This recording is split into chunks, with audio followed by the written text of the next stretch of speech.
Noticing something amiss, I held my breath. The display screen remained powered on.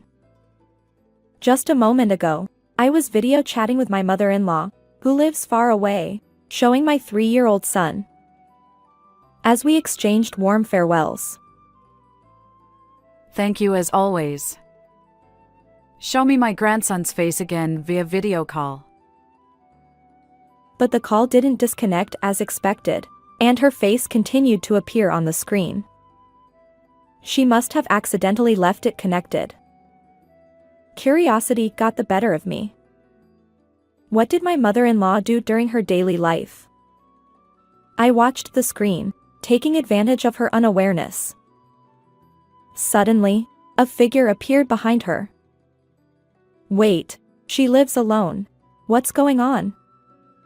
As the figure came into focus on the screen, I gasped. My heart raced. Without hesitation, I blurted out. Hey! Behind you. Ha! I'm Mary, a former homemaker with a 3-year-old child. This former part comes from my divorce. My ex-husband Kevin is an absolute scoundrel. Marrying him was nothing but a youthful indiscretion. How much happiness did I really have during those years of marriage? Even if there were moments, they didn't belong to Kevin and me. They flowed between my son and me. When our child was born, Kevin wasn't there. He was busy gambling. When he finally arrived at the hospital, he tried to touch the baby with his dirty hands straight from gambling, which led to a huge argument. We caused a lot of trouble for the doctors and nurses, and I still feel sorry about it whenever I think back. Afterward, my husband continued to show little interest in our son's growth. He'd go gambling or head to the bar without spending quality time with our son. When he did interact, it was sporadic, just giving our son random snacks he'd impulsively bought. But what good is that for a baby still sleeping in a crib? Even if he had worked, things might have been a bit better, but all the money Kevin used for his fun was earned by me. No matter how angry I got, he would take cash from my wallet. When he couldn't find any money, he would just drink himself into a stupor at home. I considered divorce multiple times, but Kevin stubbornly resisted, saying, "Why should I give up the ATM?" If it were just me, I could disappear from Kevin's life and start anew. But with a child, it's complicated. My parents have already passed away, and I can't afford a lawyer. There's no one to rely on. So, I swallowed my tears, sent my young son to kindergarten, and worked as an office clerk during the day and at a bar at night. Even if it meant losing some money in the process. But it was my mother-in-law who rescued me from that wretched life. One day, Kevin uttered the most despicable words I'd ever heard. "Hey, Mary, where's the money?" I slipped up. "Got a woman pregnant, huh? Damn, she got knocked up so easily. Is she a kid starving? Anyway, hand over about $3,000 to get rid of the brat. I'll figure it out somehow." What was this guy thinking? His lack of sincerity extended not only toward me but also toward the woman and child. Why should I clean up your mess after your affair? I don't have any money. And what do you think of the child's life? You casually create a child out of your selfish desires, treating it like trash to be discarded. Do you even know what responsibility or guilt means? My impassioned response didn't faze Kevin. He continued rummaging through bags and drawers. I can't stay with him any longer. Who can I turn to now? At that moment, I recalled someone who might be able to help, Kevin's mother. Although their relationship was strained due to Kevin's troublesome behavior, we had exchanged greetings once during our marriage. When our son was born, I even sent her a letter. She was the only person I felt I could consult, given our shallow connection. There was a chance she was just as difficult as Kevin, but my life was already in the negative. I couldn't afford any more risks. With a glimmer of hope, I dialed her number. After brief pleasantries, I shared my concerns about Kevin. My mother-in-law sighed deeply. He never changes. A silence followed. Honestly, I knew she hadn't replied to my letter when our son was born, so I sensed she wanted to avoid involvement with Kevin and the people associated with him. Perhaps it's hopeless. Just as I was about to give up, she spoke again. It can't be helped. I don't want anything to do with that son of mine, but it's for the sake of my adorable grandson. I'll step in. Her words brought tears to my eyes. I didn't know the specifics yet, but having someone on my side felt like a rare blessing. I'll come over tomorrow. Keep Kevin at home somehow. And with that, she hung up the phone. While I'm grateful that she's coming over, I wonder what her plan is. Despite my anxiety, I followed my mother-in-law's advice and kept Kevin at home. If you stay home today, I'll consider the abortion money, I told him. I hated saying something so despicable, but it was the only way to prevent Kevin from going out again. Around midday, my mother-in-law arrived. Kevin complained when he saw her. Why's the old hag here? He glared at me. Aren't you the one who knows the reason best? She fixed a disdainful gaze on Kevin, likely the first time she'd seen him in a while. From her bag, she pulled out a brown envelope and a divorce form. There was something written on the paper. This envelope contains $20,000. It sickens me to give part of the inheritance to you who didn't even attend your dad's funeral. But I'll give you this money on some conditions. Divorce Mary. Never show your face again, stay away from the child, and don't ask for money. Promise these 3 things. This document outlines it all. Sign it, and then you're free to go wherever you want. I had no idea what my mother-in-law was planning, but the fact that she was willing to give part of my father-in-law's inheritance to Kevin made me uneasy. I wanted to stop her, but she shook her head when I tried. Seriously? That's great.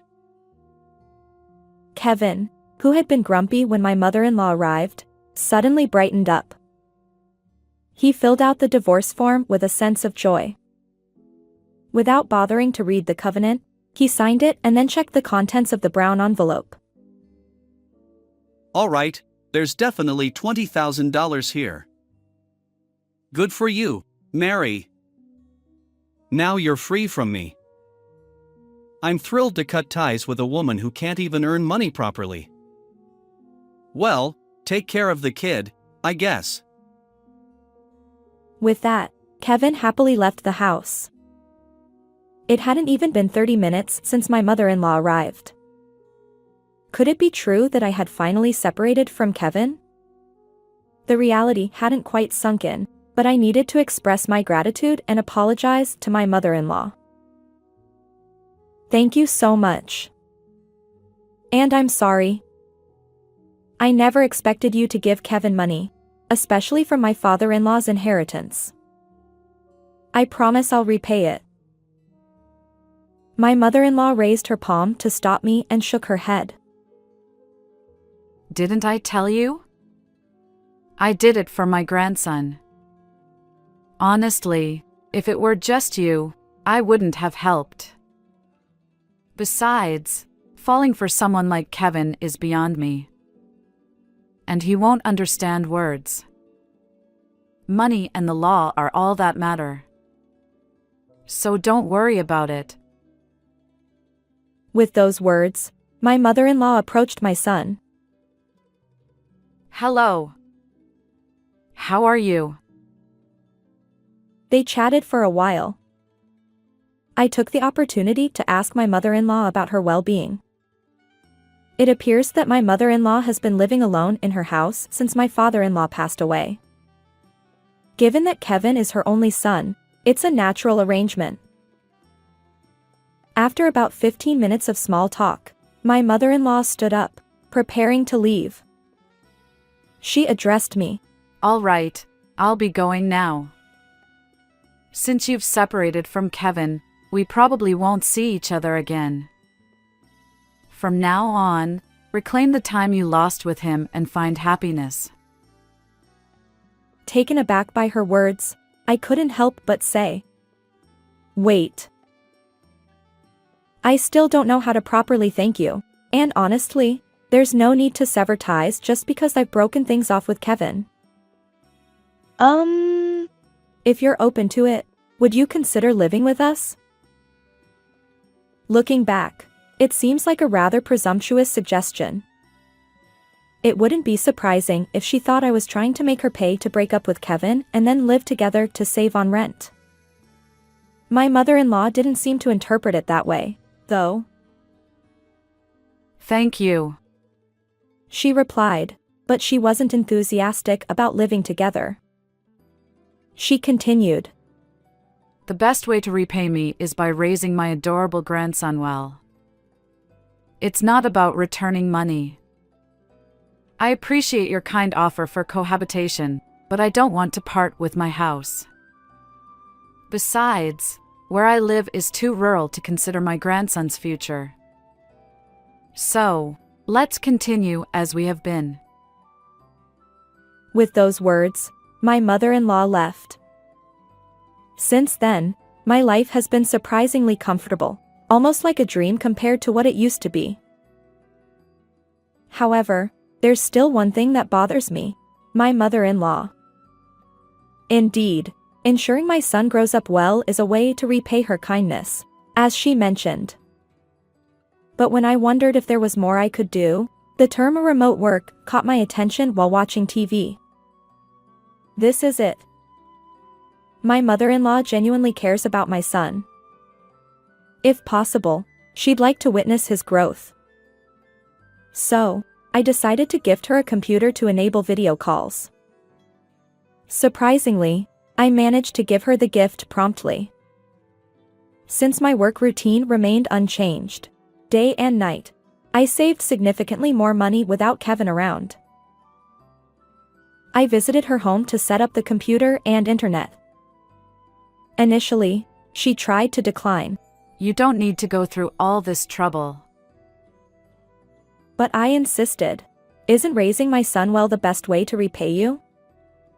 It wouldn't make sense if you couldn't see that. And so, I persuaded her. Even my mother-in-law couldn't resist the desire to see her adorable grandson. As proof, she was delighted that with video calls, she could use earphones to adjust the volume and hear her grandson's voice better, despite her slight hearing loss. Since then, I've been having video calls with my mother-in-law 2 or 3 times a month. I think our relationship has deepened compared to before. One day, my mother-in-law confided in me. Lately, I've been forgetting things more often.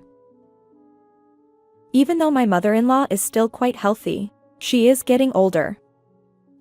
It's not surprising that such things could happen. However, I've heard that worrying too much can actually make things worse due to stress. I conveyed this to her. You shouldn't worry too much. But it seems the situation is more serious than I thought.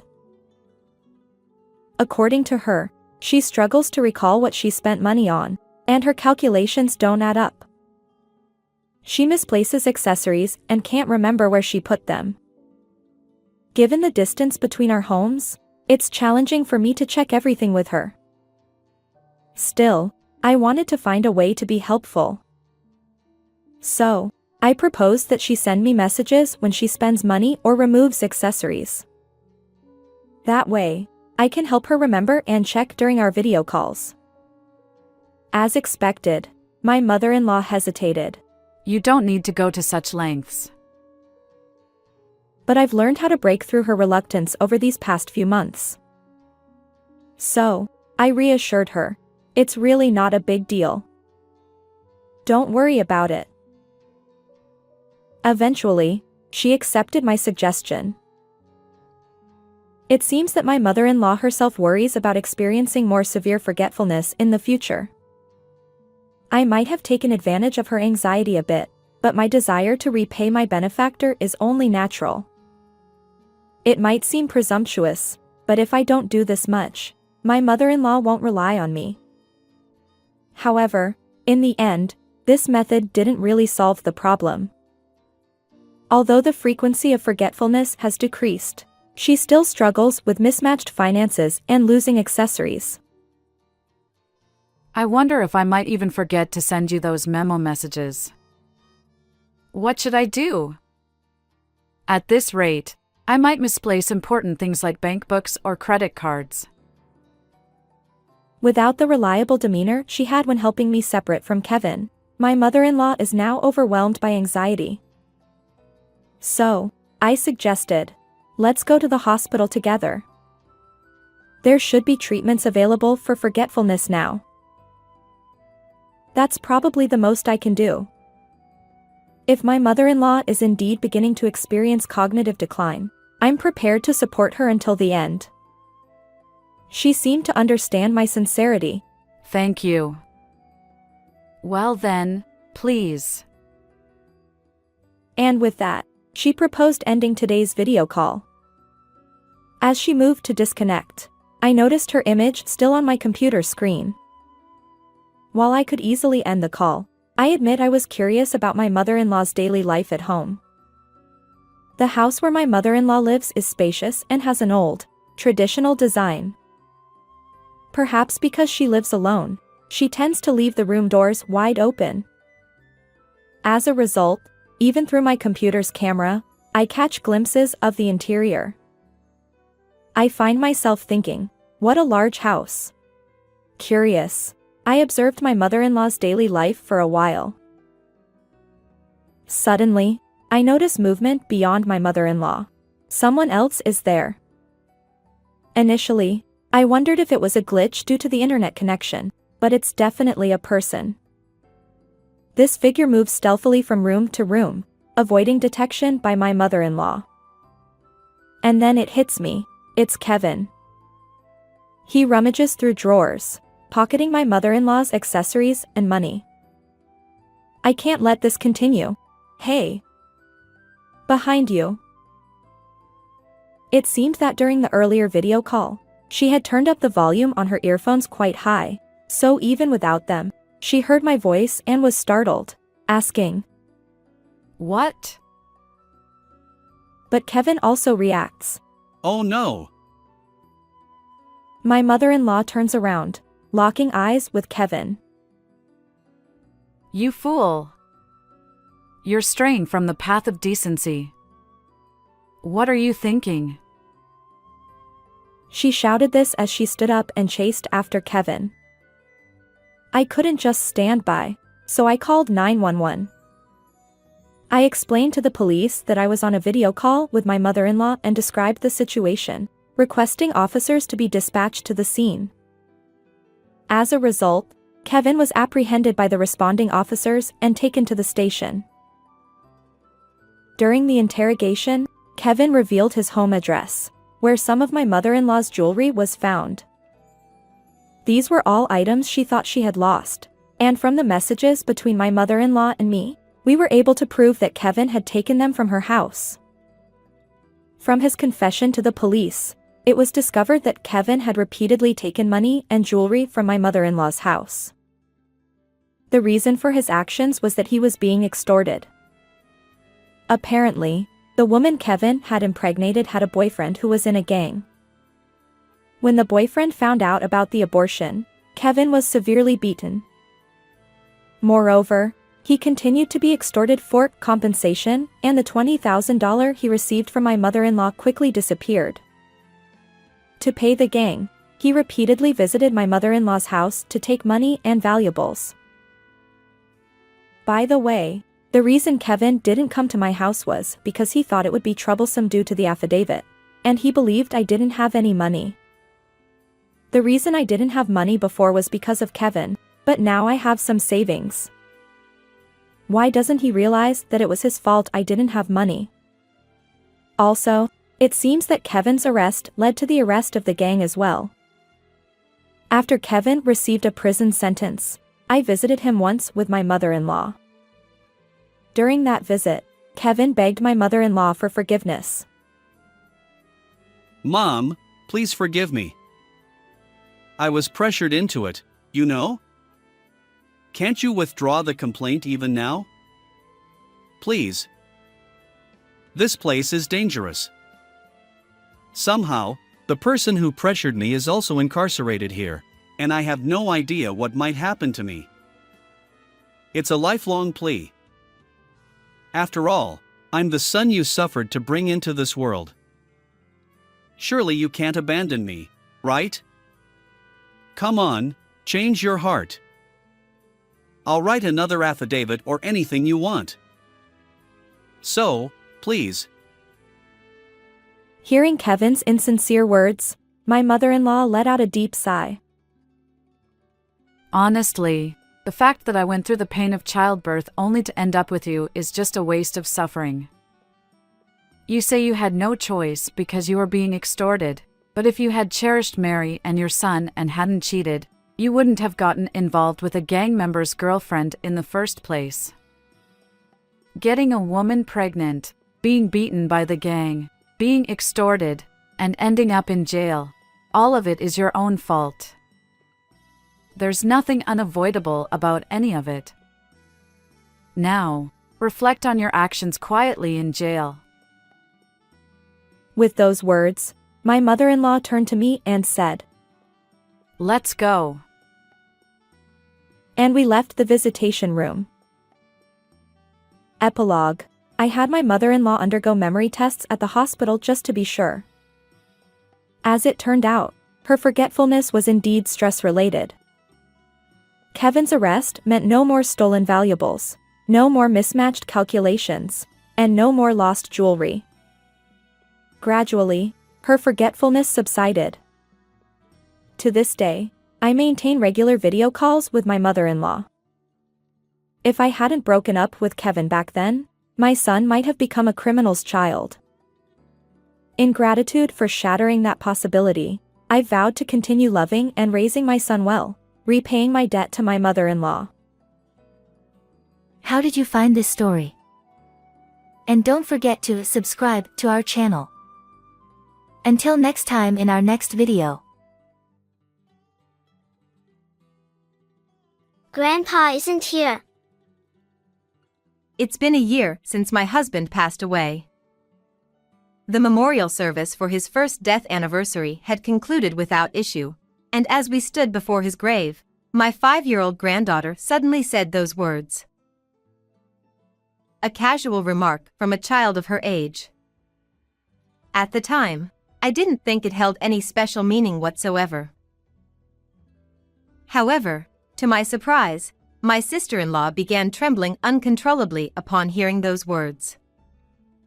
At the same time, my son-in-law, standing beside her, inexplicably turned pale and tried to cover his daughter's mouth. Grandpa is far away, by the sea. Brushing off her father's hand, my granddaughter continued to speak. Her words brought to mind the mysterious power passed down through our family. And in that moment, I instinctively knew, this was no ordinary matter. I am Maria, 65 years old. In my younger days, I worked as a middle school music teacher and married my colleague 40 years ago. After we both retired, we began enjoying a peaceful and carefree life in retirement. The cornerstone of our hearts was our only daughter Kelly and her family. My husband and I had intended to spend the rest of our lives calmly, watching over them from close by. But never did I imagine that our peaceful life would suddenly come to an end. At that time, I could not have foreseen the tragedy that would later engulf us. It was about a year ago when my cheerful husband suddenly became withdrawn. No matter how much I asked what was wrong, he would only repeat, "It's nothing." Then one day, without saying where he was going, he left the house and disappeared. I was so worried that I couldn't eat for days. About a month after filing a report with the police, I received the news that a body resembling my husband had been found in the mountains. I wanted to rush there immediately, but I couldn't. The shock overwhelmed me, and I collapsed, ending up in the hospital in an ambulance. It was my daughter and son-in-law who went to confirm the identity in my place. The man who fell from the cliff and passed away is undoubtedly your husband. Hearing this devastating truth from Brian, my son-in-law, was unbearable. I had convinced myself that my husband would come back, and I simply couldn't accept it. Oh, my love. How did it come to this? Afterward, Brian took charge of all the funeral arrangements on my behalf. To my shame, I was so mentally and physically exhausted that I couldn't leave the hospital bed. Eventually, after crying all my tears dry, I lost the will to live and even thought of following my husband. But it was Brian who gently reached out to me. Maria, why don't you come live with us from now on? It's heartbreaking, but if you stay in despair, it will only worry your husband in heaven. That's right, Maria. You need to recover for Kelly's sake too. I'll help in any way I can. Joining Brian in encouraging me was my husband's sister, Kathy. Her tearful plea, as someone who had also lost a beloved family member, moved my heart. You're right. From now on, I need to live fully, for his sake too. I took refuge in my daughter and son-in-law's home, as if running from the harsh reality. Brian is a skilled entrepreneur who runs several restaurants. Kelly, a pastry chef, manages one of his stores, a cake shop. In their busy lives, they entrusted me with taking care of their daughter, Beth. Beth, 5 years old and in her final year of preschool, resembled my late husband in both her looks and demeanor. Being with her brought me a sense of peace. With the support of my family, I gradually began to regain my strength. Time passed, and a year had gone by since my husband passed away. The memorial service for his first death anniversary had concluded without issue, and our family headed to his grave. Beth, seeing a cemetery for the first time, looked curious. Thinking back, she had caught a cold on the day of my husband's funeral and stayed in the hospital with me. Why are there so many stones here? This is a cemetery. Your grandpa is resting here too. Placing the flower and offering a prayer at the grave, memories of my husband during his vibrant days began flooding back. My love. I still can't believe it. Why did you leave me all alone like this? Overcome with sorrow, tears welled up in my eyes. But then, something unbelievable happened. Grandpa isn't here. Beth suddenly shouted loudly. I wiped my tears and turned around, startled. Her serious gaze met mine, and for a moment, I thought I saw my husband's expression reflected in her eyes. No, Grandpa is far away, by the sea. What? What do you mean by that? But before she could respond, Brian interrupted. Beth, stop saying weird things. He hurriedly tried to cover her mouth.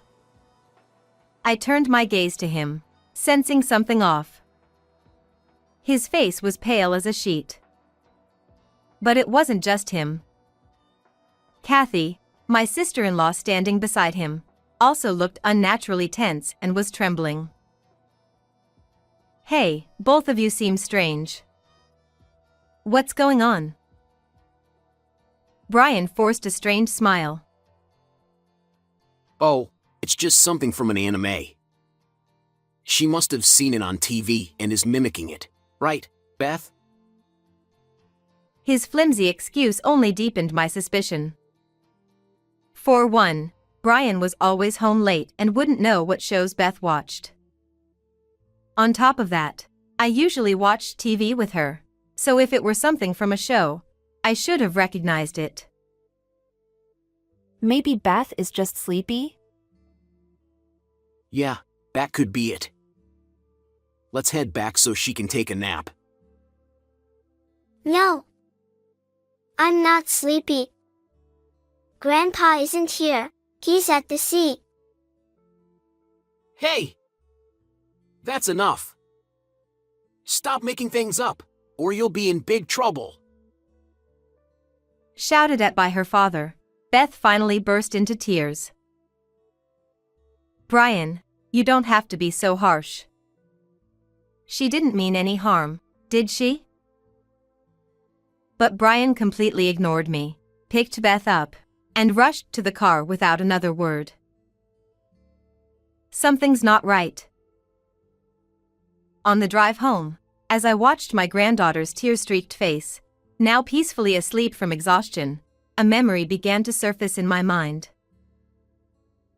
It was something my husband had told me a long time ago.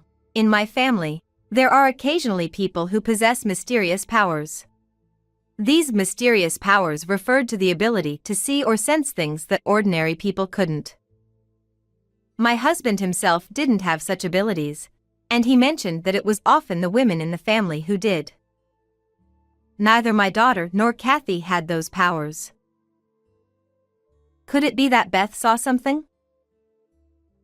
The words my granddaughter had said, "Grandpa is far away, by the sea," came back to me, sending a chill down my spine. But no, that can't be. Something like that only happens in TV dramas. I shook my head vigorously, feeling embarrassed for even considering such an idea. I felt guilty toward Brian, who had supported me steadfastly since my husband's passing. I'll forget all about this and focus on moving forward from tomorrow. However, my resolve was short-lived. What unfolded next not only involved me but also dragged my granddaughter into an unexpected and strange turn of events. It happened a few days later when I went to pick Beth up from kindergarten. Grandma, a bad person is coming this way. Startled, I turned around and saw a car speeding directly toward us. Watch out! I instinctively grabbed Beth and jumped into an alley. We narrowly escaped, and as I looked up, the car sped away. At that moment, I caught a glimpse of the faces of the people sitting in the driver's and passengers' seats. No way. I was overcome with shock. Grandma, Grandpa is calling. He says to catch the bad people. Once again, strange words came out of my granddaughter's mouth as she watched my trembling reaction. So Beth really can sense it. There's something behind my husband's accident, and this isn't over yet. Hugging Beth tightly with my trembling hands, I vowed to myself that I would never forgive the people who not only targeted me but also put my innocent granddaughter's life in danger. If that's the case, I'll uncover the truth. And I will protect Beth at all costs.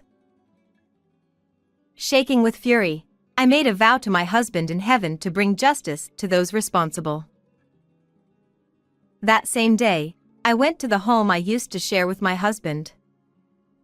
It had been a year since I'd last been there, as I had moved in with my daughter's family soon after his passing.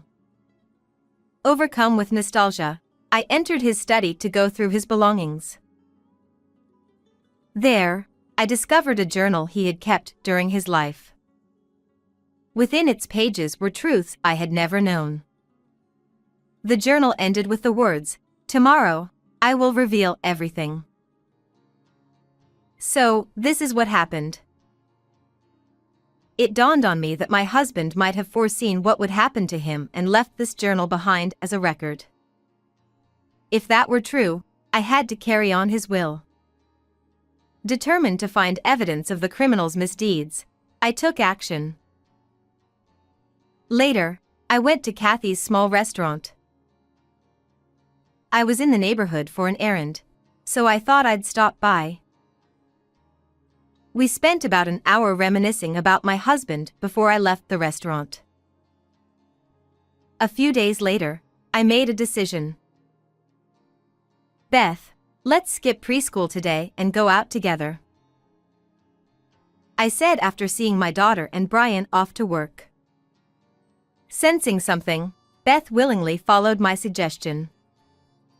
We walked along the beach, visiting various places, and during that time, Beth's mysterious abilities proved incredibly helpful.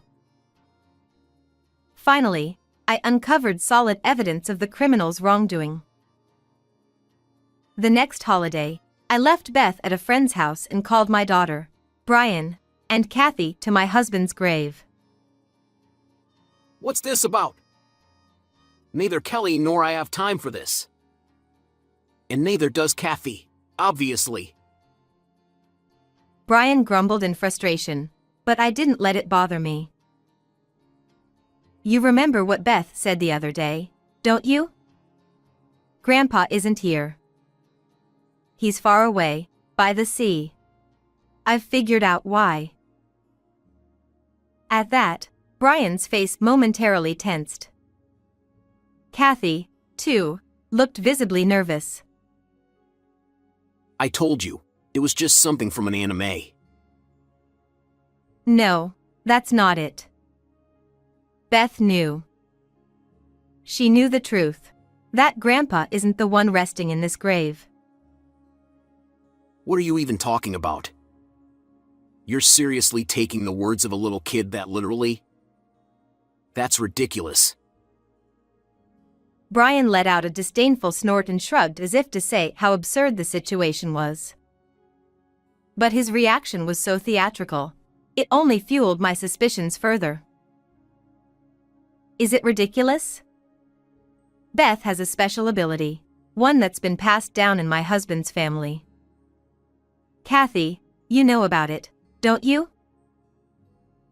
I shifted my gaze to Kathy, who quickly looked away and stared at the ground. Is that so? I don't really remember. Don't pretend you don't know. That's why you were trembling so much that day. No, that's not it. I was just scared because Beth said such creepy things. That's all. When I gave her a meaningful look, she averted her eyes again. Her obvious panic confirmed my suspicions. That's not true, is it? Kathy, you realized Beth's power. That's why you and Brian tried to kill us with that car, isn't it? Kathy flinched, and next to her, Brian's face went deathly pale, his inability to mask his agitation glaringly apparent. That's absurd. And so what if she has some so-called special ability? You can't prove that the person buried in this grave isn't your husband, can you? Unfortunately for you, I already know. Brian raised his voice in protest, but I calmly interrupted him. Then, fixing both of them with a sharp glare, I let my words hang in the air. A year ago, on the day I was informed that my husband's body had been found in the mountains, it was my daughter and son-in-law who rushed to the scene. it was Brian who told the police that the body was undoubtedly my husband's. Kelly, however, never saw the face of the deceased. Brian had told her, "The damage is too severe. It's better if you don't look." I couldn't attend my husband's funeral, but I had asked Kelly to save a small lock of his hair for me. The man in the coffin had indeed suffered significant injuries, and his face was kept covered by a white cloth the entire time. Trusting that it was her father, Kelly had taken some hair as I requested, never doubting his identity. At the time, I never imagined it might not be my husband. I just wanted something of his to hold on to. However, that lock of hair turned out to be unexpectedly valuable. After hearing Beth's strange words and sensing something suspicious about my husband's accident, I had the hair tested for DNA. As I recounted this, it became clear that Brian and Kathy were growing even paler. This is the DNA test result. I placed the document before them. The report stated, with 100% certainty, that the hair did not belong to my husband. At this, my daughter asked, "Then, where did Dad go?" As Beth said, "Far away by the sea." My husband did not fall from a mountain. He was sunk in the sea. By someone's hand. I tracked down the location with Beth. It was a coastal area where my husband frequently went to sketch.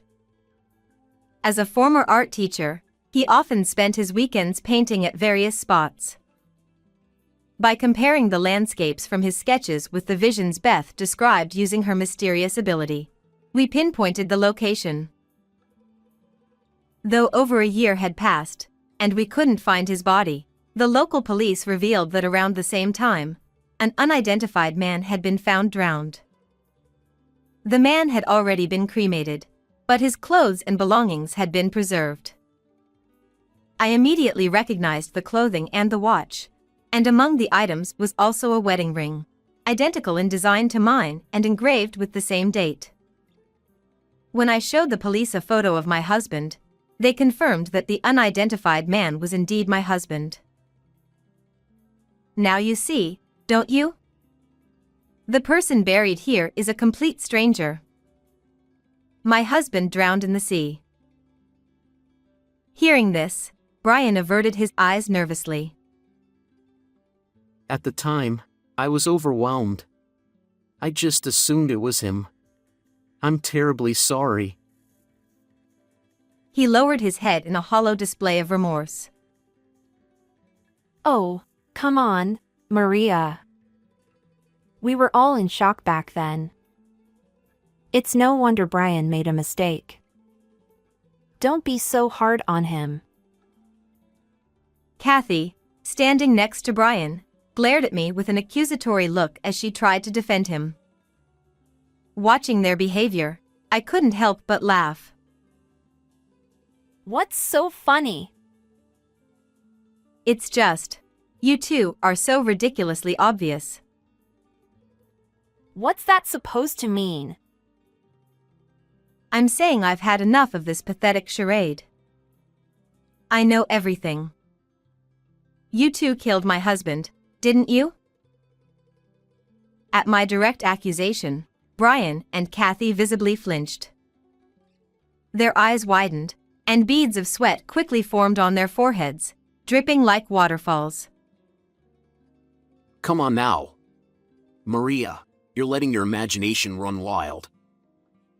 What's gotten into you?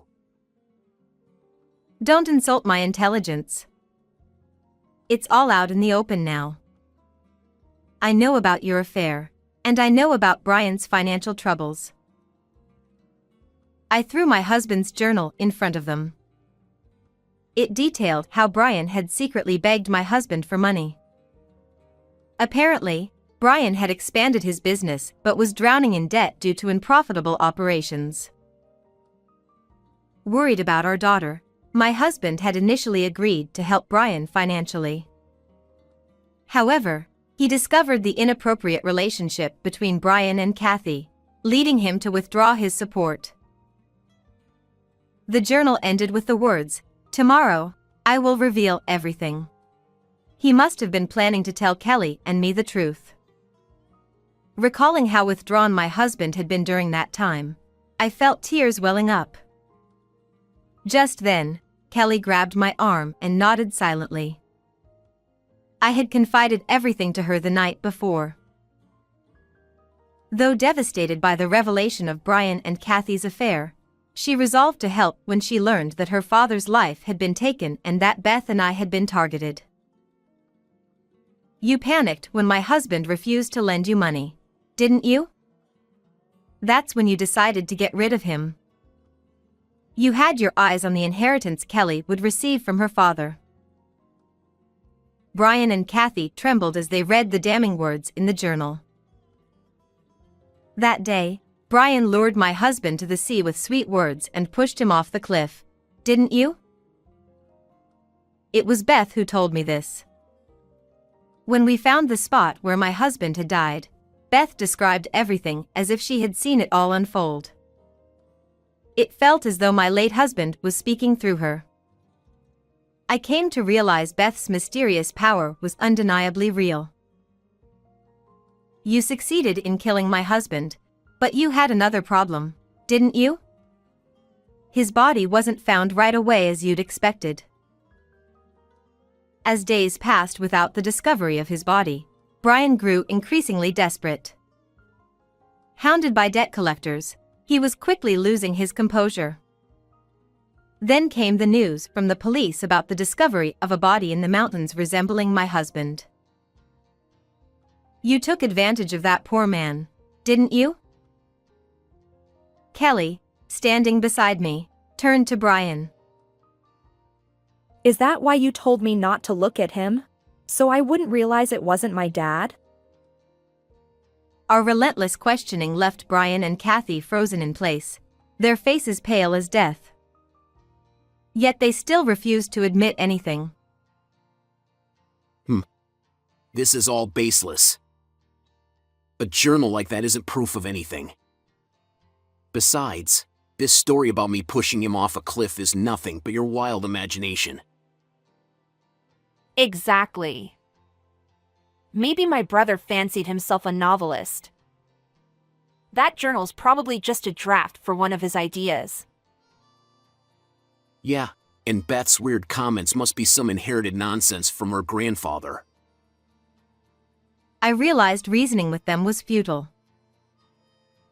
"Oh, so you're not going to admit it? Fine." I decided to shift my approach. "Then how do you explain the car that nearly hit Beth and me on the way back from preschool?" The two seemed to relax slightly, thinking I had given up. That sounds dangerous. You really should be more careful, Maria. You're not as young as you used to be. Exactly. If Beth got hurt, it'd be a disaster. You need to pay more attention. They exchanged smug looks and laughed mockingly at me. I wasn't careless. That car was targeting us. I'm certain of it. And I clearly saw the faces of the people in the car. Oh? Did you recognize them? Feigning indifference, Brian smirked. I pointed at him. You were in the driver's seat. Kathy was in the passenger seat. Though momentarily flustered, Brian quickly burst into laughter. You must have been mistaken. Right, Kathy? Kathy, her face contorted, nodded vigorously. Ignoring them, I pulled out a voice recorder and pressed play. That old hag gone? Yeah, finally. She's such a nuisance. The recording continued, delving into horrifying territory. We missed the old hag and Beth today, but next time, we'll finish the job. That's right. The night I went to Kathy's diner was the same night I was almost hit by a car. While Kathy wasn't looking, I secretly planted a listening device. Her restaurant also doubled as her residence, so I suspected Brian might be there. I pretended to leave but stayed within range to listen. Sure enough, Brian joined Kathy after she closed the restaurant. As the two drank, their true nature emerged. That brat Beth keeps saying weird stuff. She's causing us extra trouble. I was shocked too. I'd heard about the family's supposed mysterious powers from my brother, but I never thought they were real. No matter.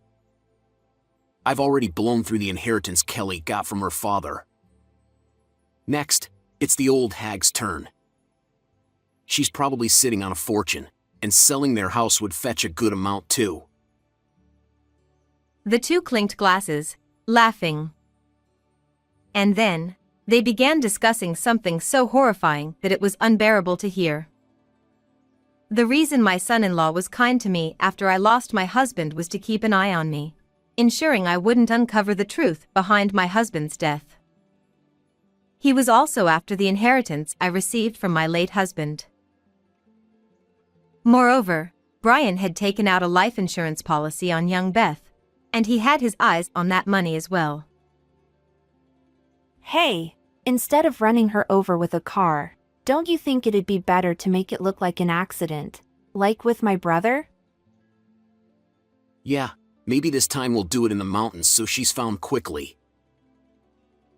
Realizing they hadn't given up, I was overwhelmed with terror and couldn't stop trembling. Once those two are taken care of, Kelly is next. I've got a hefty insurance policy on her, too. Hey, don't forget about my new diner once it's all done, okay? The two of them, unaware that I had seen their faces, began scheming more vile plans. To think they would target not only my granddaughter but now my daughter as well. I couldn't suppress my anger. Yeah, I know. Of course. Oh, I'm so happy. Brian, I just love you so much. Hey, cut it out. Not here. Let's go to the bed in the back. No way. I can't wait. Hey, stop. Not here. Ugh, you adorable little. After that, the horrifying noises and grotesque screams that followed were utterly unimaginable from the menacing conversation they had just been having. Overwhelmed by rage, I stopped the recorder. The truth fully exposed, my son-in-law and sister-in-law turned pale once again, trembling uncontrollably. Wiretapping is a crime. He shouted as he lunged to grab the voice recorder from me, but I swiftly dodged his reach. It might be a crime, but it's far lighter than the ones you've committed. Shut up. Hand it over right now. Humph, who would hand over such crucial evidence? Damn it, then I'll finish you and Kelly off right here. Brian yelled something incoherent and exchanged a glance with Kathy. Suddenly, the two lunged at me, pinning me from behind in a tight hold. Stop it. You're Beth's father. Don't make us more disappointed in you than we already are.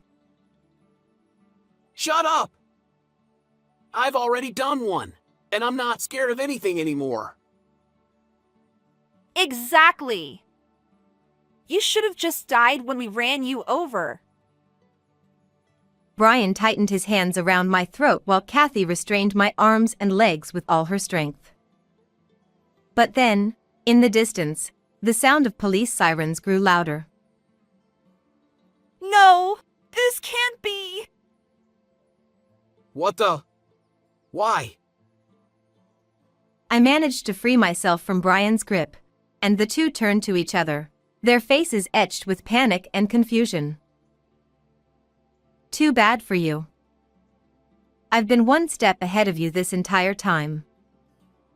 I had Kelly call the police when I saw an opening.